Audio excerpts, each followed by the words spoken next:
YouTube live में आप लोगों का स्वागत है। आज हम लोग बातचीत करें कि ये जो आपातकाल और आपातकाल को लेकर जो अचानक नरेंद्र मोदी एंड कंपनी का जो उमड़ा हुआ प्रेम है उसके बारे में। बात सबसे पहले आज लोकसभा अध्यक्ष के वक्तव्य से ही शुरू करना चाहता हूँ और समझने की जरूरत है इसे। और मेरी आप श्रोताओं से ये अपील है कि आप इस वीडियो को अंत तक सुनें।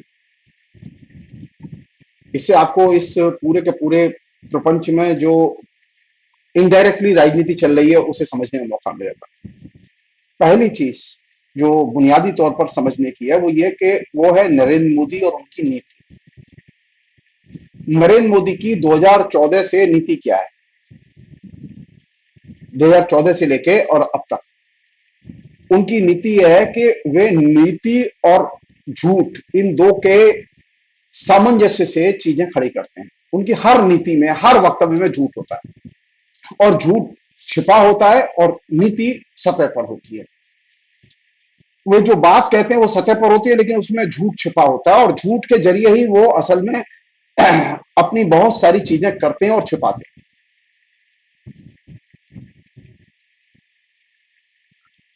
कल नरेंद्र मोदी भी आपातकाल पर बोल रहे थे और आज संसदीय मर्यादाओं के सारे मानकों का उल्लंघन करते हुए, भारतीय संसद की जो परंपरा रही है उसके सारे परंपराओं का उल्लंघन करते हुए लोकसभा के अध्यक्ष ने कुर्सी पर बैठते ही अचानक आपातकाल को याद किया। उन्हें इंतजार था इसी एजेंडे का कि वो वही बोलेंगे जो प्रधानमंत्री चाहते हैं। मैं नहीं जानता कि आपातकाल में जो लोकसभा अध्यक्ष है वो क्या कर रहे थे, मैं नहीं जानता। मैं उम्मीद कर रहा हूं कि वे कहीं गली में खेल रहे हो। उनके बस की तो है नहीं कि उन्होंने प्रतिवाद किया होगा। संयोग से मुझे आपातकाल देखने समझने उसे अपने तरीके से फेस करने का मौका भी मिला है। नरेंद्र मोदी आपातकाल में क्या कर रहे थे ये नहीं बता रहे हैं। सबसे पहले बात आज लोकसभा स्पीकर के वक्तव्य से शुरू की जानी चाहिए। पहली बात यह कि जो मैं कहना चाहता हूं कि पॉलिटिकल हिस्ट्री के लिहाज से आपातकाल एक डेड इवेंट है। आप आपातकाल को दोबारा नहीं ला सकते और इस आपातकाल को डेड इवेंट किसने बनाया? डेमोक्रेसी ने बनाया, संसद ने बनाया।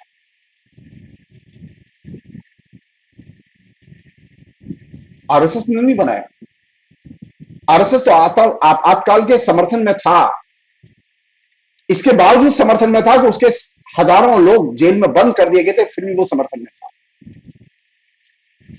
सैकड़ों हजारों उसके कार्यकर्ताएं वे माफीनामा लिखकर आपातकाल का समर्थन करके वो जेल के बाहर आए। आपातकाल का मूल्यांकन करना आज का दिन नहीं है। आज का दिन यह है कि लोकसभा के स्पीकर ने लोकसभा की कुर्सी, जो कि एकदम न्यूट्रल कुर्सी है,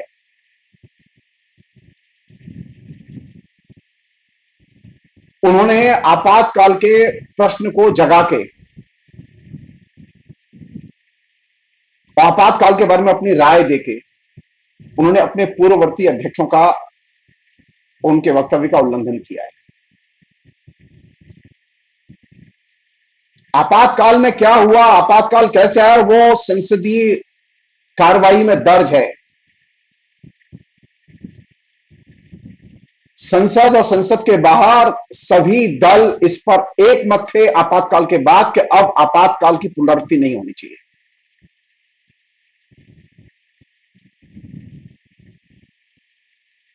निश्चित तौर पर आपातकाल एक बहुत ही लोकतंत्र विरोधी कदम था, तानाशाही भरा कदम था। लेकिन आपातकाल एक इवेंट, ऐसा ऐसा घटनाक्रम था जो कि अब खत्म हो चुका है, अब वो जिंदा नहीं है। लोकसभा का स्पीकर का पद ऐसा पद नहीं है कि वहां लोकसभा स्पीकर जब विपक्ष संविधान और संसदीय मर्यादाओं की बात करता हो, उसकी रक्षा की बात करता हो, तो वे पलट के विपक्ष पर ही हमला करें। लोकसभा के स्पीकर ने आज सबसे रद्दी काम किया है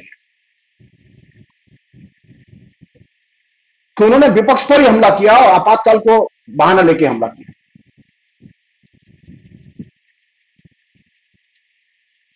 मेरी नॉलेज में नहीं है कि ये जो पैटर्न चल रहा है हमारे लोकसभा स्पीकर का, इस तरह का पैटर्न कभी किसी लोकसभा स्पीकर का रहा हो, बोलने का, वक्तव्य देने का और राजनीतिक स्टैंड लेने का, मेरी नॉलेज में नहीं है।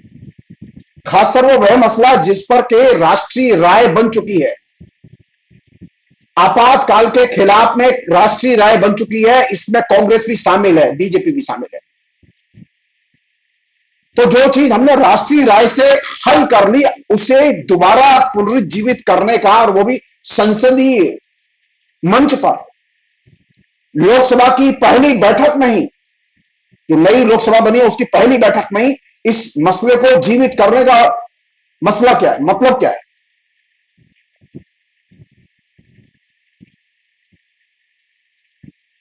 क्या चाहते हैं नरेंद्र मोदी? नरेंद्र मोदी क्या आपातकाल को पसंद करते हैं? नरेंद्र मोदी खुलकर कहें कि वो आपातकाल को पसंद नहीं करते, और आपातकाल जैसे कदम जो उन्होंने अपने शासन में पिछले 10 साल में उठाए हैं, वे कदम वे वापस लेंगे। कितना शर्मनाक है ये कि एक इलेक्टेड मुख्यमंत्री जिसकी की जमानत नीचे हो चुकी है और उस हाईकोर्ट ने उसे स्टे दिया है, सुप्रीम कोर्ट की सुनवाई करने जा रहा है, और ये तकरीबन लग रहा है कि सुप्रीम कोर्ट से शायद उन्हें जमानत मिल जाए। केजरीवाल को आज गिरफ्तार किया गया है सीबीआई के द्वारा, एक फिर फेक केस में।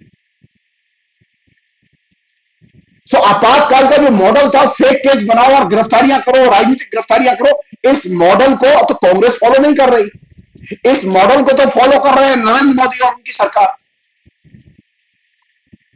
हजारों लोग यूएपीए में आज भी जेलों में बंद हैं, जिन्हें हम लोग राजनीतिक बंदी कहते हैं। आपातकाल जाना जाता था राजनीतिक गिरफ्तारियों की वजह से।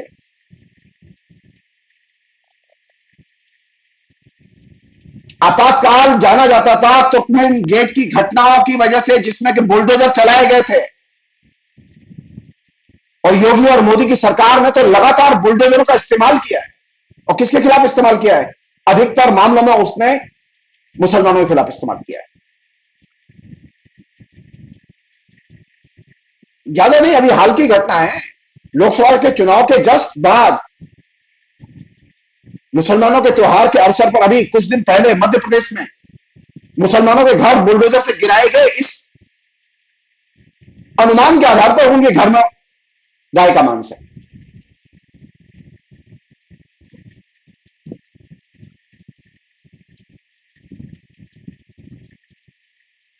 जो चीज राष्ट्रीय स्तर पर राजनीतिक तौर पर हल कर ली गई, जिस पर कि सब लोग एकमत थे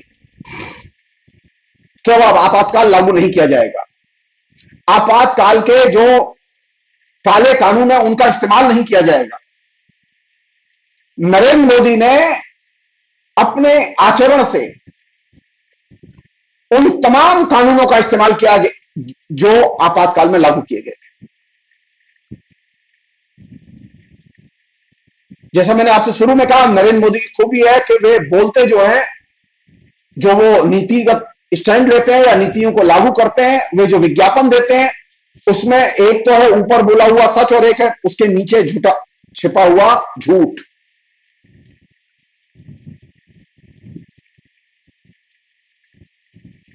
कोई भी नरेंद्र मोदी का वक्तव्य झूठ के बिना नहीं होता और झूठा नहीं होता। नरेंद्र मोदी का आपातकाल के बारे में दिया गया वक्तव्य अपने आप में एक झूठा वक्तव्य है। नरेंद्र मोदी के मोहरे के तौर पर लोकसभा स्पीकर के द्वारा दिया गया जो आज वक्तव्य है आपातकाल के बारे में, वो एकदम फेक वक्तव्य है।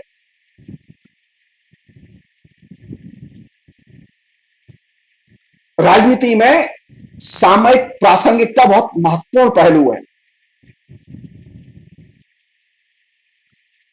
और जब हम सामयिक तौर पर किसी पुरानी घटना को याद करते हैं और उसका पुनर्मूल्यांकन करते हैं, तो हम ये देखते हैं कि सामयिक जीवन में कहीं वो चीज घट तो नहीं रही। पिछले 10 साल से नरेंद्र मोदी शासन में, कांग्रेस शासन में नहीं है। नरेंद्र मोदी बहुत ही निरंकुश ढंग से आपातकालीन प्रावधानों का, अधिनायकवादी प्रावधानों का इस्तेमाल करते रहे। कौन नहीं जानता इसे? नरेंद्र मोदी स्वयं जानते हैं।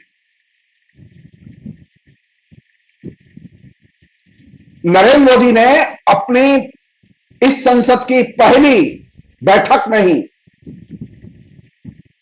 ये आपातकालीन ही तो पहलू है ना, कि जो सरकार का मुखिया जो कहे वही लोकसभा का स्पीकर बोले।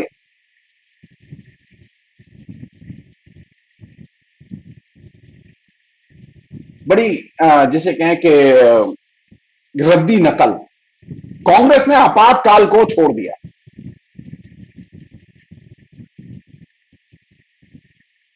कांग्रेस ने जनता के निर्णय का 77 में स्वागत किया और तय किया कि नहीं, आपातकाल एक गलत कदम था।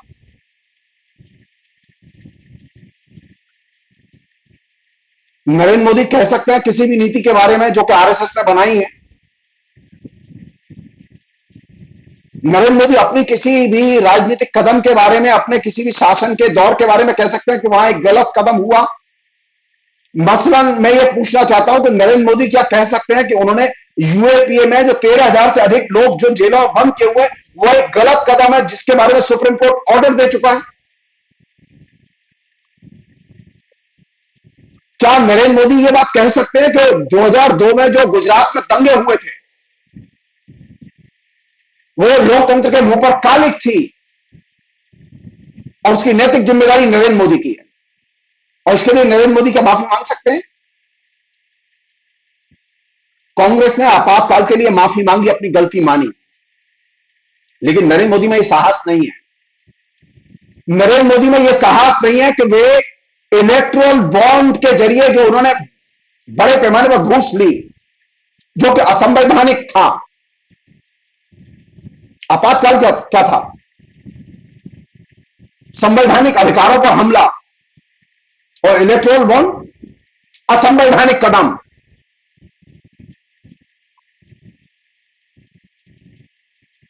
नरेंद्र मोदी आचरण करें असंवैधानिक तो वह क्षम्य है, कमाल है।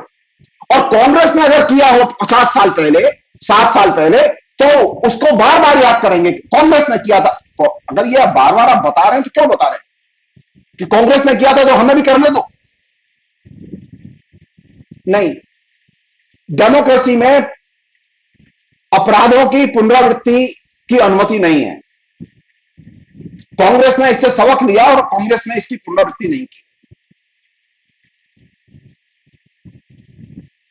और कांग्रेस ने इंश्योर किया, उसने सहयोग किया, और वो 42वें संविधान संशोधन को, जो कि ब्लैक कानून माना जाता था, उसके रद्द किया गया उसे। ये बात मैं इसलिए आपसे शेयर कर रहा हूं कि आज जो लोकसभा के स्पीकर ने कहा, उसमें पहला तो काम उन्होंने ये किया कि उन्होंने लोकसभा के पद, स्पीकर के पद की मर्यादा का उल्लंघन किया और अपनी विवेकहीनता का परिचय दिया।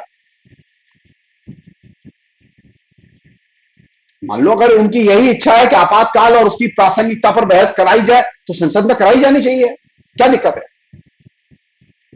हम देखना चाहते हैं, हम देखना चाहते हैं संसदीय मर्यादाओं का और संविधान के कानूनों का और संविधान का कितनी बार नरेंद्र मोदी की सरकार ने उल्लंघन किया है।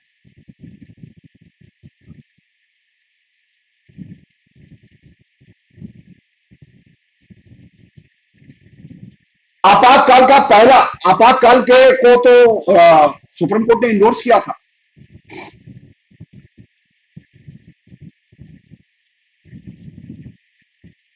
नरेंद्र मोदी के शासन के किसी भी अपराध को सुप्रीम कोर्ट ने इंडोर्स नहीं किया है।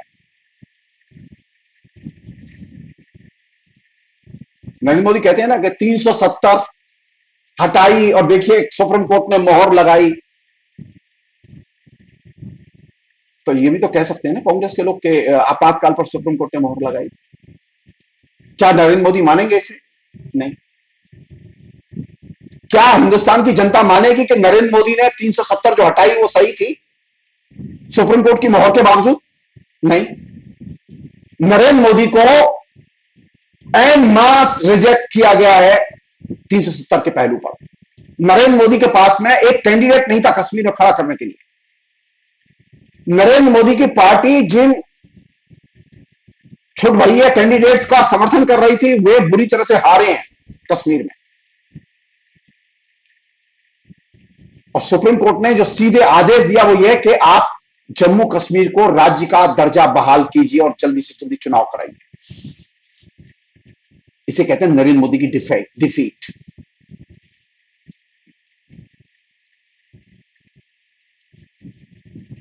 रही बात 370 के हटाई जाने तो 370 के अधिकांश के क्षेत्र में जो अधिकांश चीजें थी वो पहले ही एकदम बेकार कर दी गई थी या छीन ली गई थी राज्य से। 370 में कोई जान नहीं थी, वो सिंबॉलिकली था। फिर भी फिर भी क्या जनता ने उसे इंडोर्स किया? नहीं। लेह लद्दाख में नरेंद्र मोदी हारे, कश्मीर में उनके समर्थित कैंडिडेट हारे।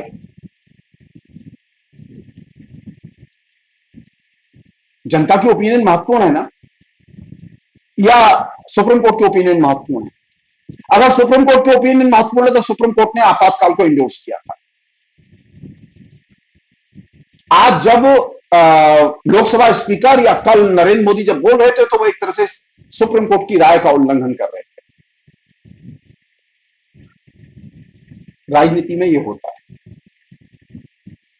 इससे कहते हैं विवेकहीन राजनीति, संदर्भहीन चीजों को उठाना। आपातकाल हिंदुस्तान के लिए एक संदर्भहीन चीज है, वो प्रासंगिक चीज नहीं है। मैं पहले भी लिख चुका हूं, वो एक डेड इशू है, क्योंकि हिंदुस्तान लोकतंत्र में कई कदम आगे जा चुका है, उसे पीछे नहीं ले जा सकता कोई। नरेंद्र मोदी भी चाह के उसे पीछे नहीं ले जा सकते। एक अन्य चीज जो कि लोकसभा के स्पीकर के वक्तव्य में शामिल है, लोकसभा का स्पीकर अगर बोल रहा है और आपातकाल पर बोल रहा है तो उससे मैं एक वस्तुनिष्ठ बयान की तो उम्मीद करता हूं।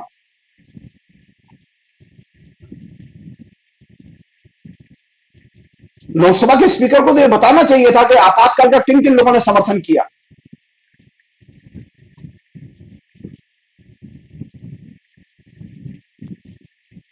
सब लोग जानते हैं कि आपातकाल का जो है वो आरएसएस ने समर्थन किया था। आपातकाल का ही नहीं, आरएसएस ने 20 सूत्री प्रोग्राम का भी समर्थन किया था। बाला साहब देवरस ने 3 चिट्ठियां लिखी थी मिसेस गांधी के लिए, वो हिस्टोरिकल डॉक्यूमेंट्स के तौर पर उपलब्ध है।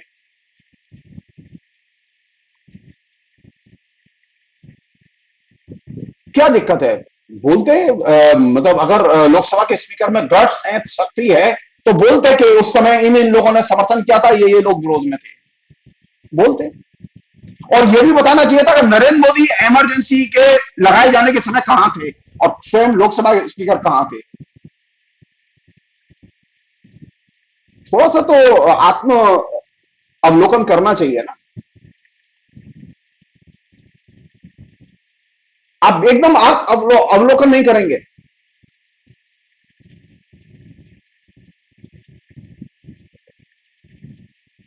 लोकसभा के स्पीकर ने आज जो वक्तव्य दिया है आपातकाल के संदर्भ में, उसका एक ही मैसेज है। वो मैसेज ये है कि नरेंद्र मोदी की सरकार आने वाले दिनों में और अधिक अधिनायकवादी कदम उठाएगी।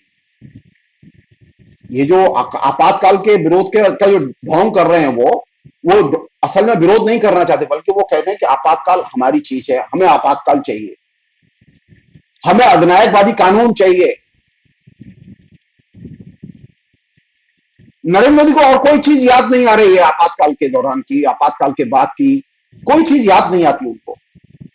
उनको यह भी याद नहीं आती कि हिंदुस्तान ने क्या क्या उपलब्धियां हासिल की थी।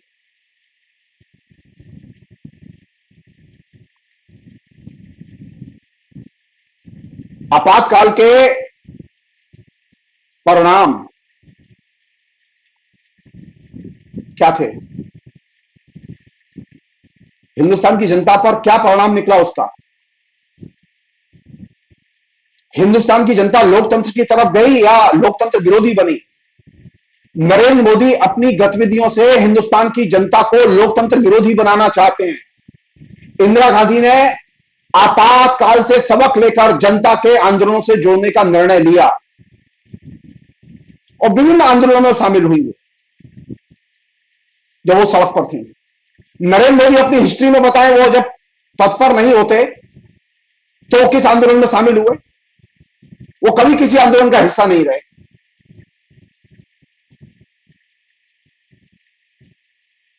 हां, विभाजनकारी आंदोलन का हिस्सा जरूर रहे। तो नया संकट जो कि लोकसभा के स्पीकर के वक्तव्य से और जो कल जो नरेंद्र मोदी और उनके वक्तव्य से जो मैसेज निकलता है, वो ये मैसेज है कि मुझे आपातकाल चाहिए। तो विपक्ष का और जनता का एक मैसेज है नरेंद्र मोदी के लिए कि देश को आपातकाल नहीं चाहिए। कांग्रेस ने आपातकाल के बाद भी आपातकाल को ठुकराया, अस्वीकार किया, गलती मानी और आज भी कांग्रेस इसके पक्ष में है कि आपातकाल हिंदुस्तान के लिए एकदम गलत कदम होगा। जनता के अधिकारों को छीनना और उनके ऊपर पाबंदी लगाना, गिरफ्तारियां करना, ये एक जन विरोधी कदम होगा, संविधान विरोधी कदम होगा।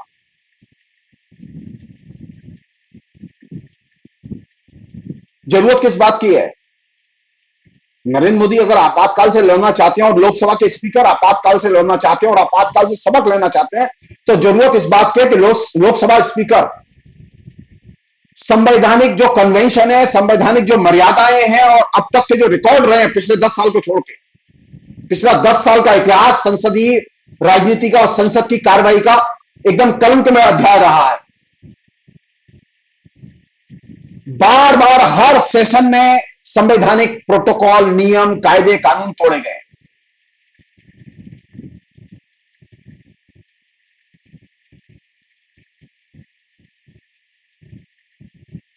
लोकसभा स्पीकर से सबक लें और इस दिशा में कदम उठाएं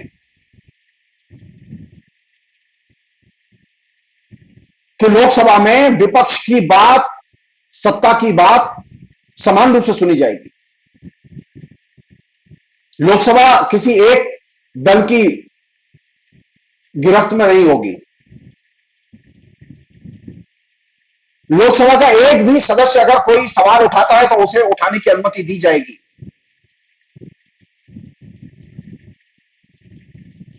और जो सुझाव दिए जाते हैं उन पर वस्तुगत ढंग से, साइंटिफिकली, संसदीय मर्यादाओं के, कन्वेंशनों के अनुसार निर्णय लिए जाएंगे।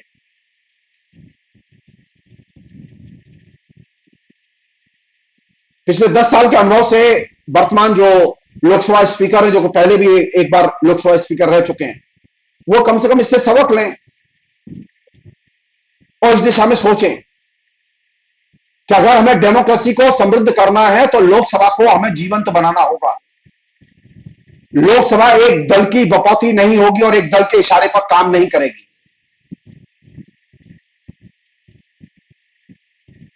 लोकसभा को हमें एक जीवंत लोकसभा बनाना होगा और जिसमें कि जनता की आवाज और जनता की समस्याएं गूंजेंगी। आज जो वक्तव्य दिया है कि आप ये जो नारे लगा रहे हैं, ये जो उठ रहे हैं, ये पहली बार कह रहा हूं, आखिरी बार कह रहा हूं, आगे बोलूंगा नहीं, ये धमकी की भाषा लोकसभा स्पीकर की भाषा नहीं होनी चाहिए। लोकसभा को के स्पीकर को असहिष्णु नहीं होना चाहिए। मैं बहुत ही विनम्रता से कह रहा हूं कि वर्तमान जो लोकसभा स्पीकर हैं वे विपक्ष के प्रति असहिष्णु भाव रखते हैं, उन्हें इससे मुक्त होना होगा। विपक्ष के प्रति असहिष्णु भाव रख के आप लोकतंत्र का गला घोंटेंगे। विपक्ष के सदस्यों की या लोकसभा में जो सदस्य हैं उनकी इच्छा हो ही सकती है कि वो नारे लगाएं, हो ही सकते है वो बैनर दिखाएं, हो सकते हो वो धरना दें, वो प्रोटेस्ट करें। लोकसभा उनकी है। लोकसभा कोई ऑफिस नहीं है कि वहां टेबल कुर्सी में जाके बैठ के काम करना है। लोकसभा हिंदुस्तान की धड़कन है और हिंदुस्तान की धड़कन जब तेज होगी तो लोकसभा गूंजेगी। हिंदुस्तान के लोग जब परेशान होंगे तो लोकसभा में नारे लगेंगे और हिंदुस्तान की सरकार जब दमन करेगी तो लोग नारे लगाएंगे। लोकसभा के स्पीकर जब गलत कदम उठाएंगे तो विपक्ष के लोग नारे लगाएंगे, धरना देंगे, प्रोटेस्ट करेंगे। लोकसभा के स्पीकर का काम यह नहीं है कि वह असहिष्णु ढंग से पेश आए।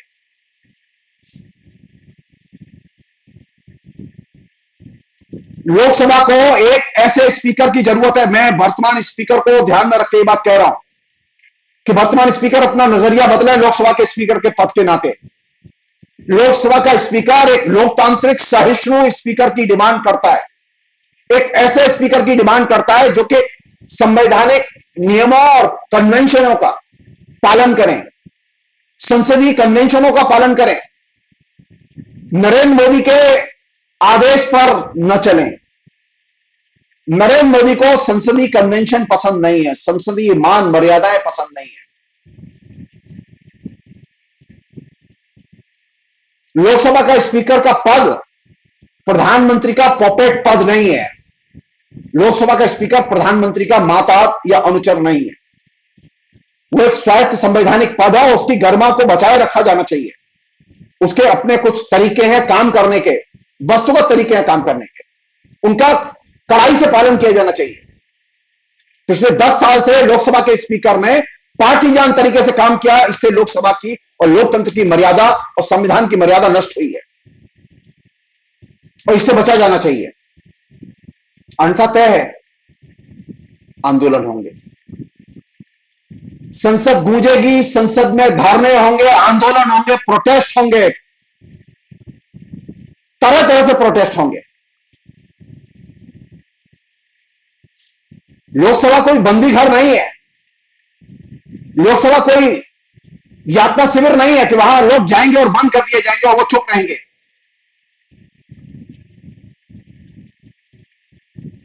लोगों को अगर गुस्सा आएगा तो वो गुस्सा भी व्यक्त करेंगे, प्यार आएगा तो प्यार भी व्यक्त करेंगे। उन्हें अगर रोने की इच्छा होगी तो रोएंगे और चिल्लाने की इच्छा होगी तो चिल्लाएंगे भी, क्योंकि लोकसभा सांसदों की है और हिंदुस्तान की जनता की है। हिंदुस्तान की जनता जब कष्ट में होगी तो लोकसभा के सांसद चीखेंगे, चिल्लाएंगे, नारे लगाएंगे और ये उनका हक है। ये संसदीय परंपरा का हिस्सा है, संसदीय मूल्यों का हिस्सा है। संसद प्रतिवाद से जानी जाती है, संसद जो है वो कागजी कार्रवाइयों से नहीं जानी जाती। लोकतंत्र में संसद प्रतिवाद का आईना है। नरेंद्र मोदी ने इसे कठपुतली बना दिया है और पिछले 10 साल से वो यही काम करते रहे कि विपक्ष नहीं है तो जो मन में आएगी करेंगे, लेकिन अब विपक्ष है, अब मन में आएगी वो नहीं कर सकते आप। और दूसरी बात यह है कि अगर विपक्ष ने गलती की तो विपक्ष को जनता नहीं छोड़ेगी और नरेंद्र मोदी को भी जनता नहीं छोड़ेगी। आप ये तय मानिए। मैं स्पीकर महोदय से साफ कहना चाहता हूं, आप ये तय मानिए कि लोकसभा के स्पीकर को भी जनता घेर सकती है। प्रधानमंत्री के इशारे पर अगर लोकसभा के स्पीकर काम करेंगे तो प्रधानमंत्री को भी जनता घेरेगी और लोकसभा के स्पीकर को भी जनता घेरेगी। हिंदुस्तान की जनता बहुत चिंतित है संसदीय जनतंत्र के पतन को देखकर, और यह संसदीय जनतंत्र का पतन लोकसभा स्पीकर साहब आपके 5 साल के स्पीकरशिप में हुआ है। आपने बार बार अपनी स्पीकरशिप में संसदीय मर्यादाओं को तोड़ा है और यह अच्छा नहीं किया। बेहतर यह है कि अब पुरानी बीमारियों से आप मुक्ति पाइए और लोकतंत्र के पक्ष में खड़े होइए। लोकतंत्र की मर्यादाएं उनको मानिए और लोकतंत्र की मर्यादा यह है कि जो अल्पमत में लोग हैं वे उनकी राय, उनको महत्व दिया जाए और उसको माना जाए। हर चीज बुलडोजर से बहुमत के आधार पर तय नहीं की जा सकती। हमारी सरकार है, हम तो यही करेंगे, नहीं, ऐसे नहीं चलता। वो दिन गए। ये विपक्ष जो संविधान की कॉपी हाथ में लेकर संसद में घुसा है, वो अब संविधान को बचाने के लिए लड़ेगा और संसद में लड़ेगा, सड़क पर लड़ेगा, वो खेतों खलिहानों में लड़ेगा, वो उत्तर प्रदेश में लड़ेगा, हरियाणा में लड़ेगा, राजस्थान में लड़ेगा और ये लड़ाई चलेगी, क्योंकि ये इस लड़ाई की शुरुआत पोलिंग बूथ से हुई है। ये लड़ाई थमने वाली नहीं है, और ये सांसद सिर्फ संसद में भी थमने वाले नहीं है। ये संसद से सड़क पर जाएंगे और सड़क से संसद में जाएंगे और संसद से सड़क पर आएंगे। ये डायलेक्टिकली चलेंगे। और इस बार जो 5 साल होंगे वो अभूतपूर्व 5 साल होंगे।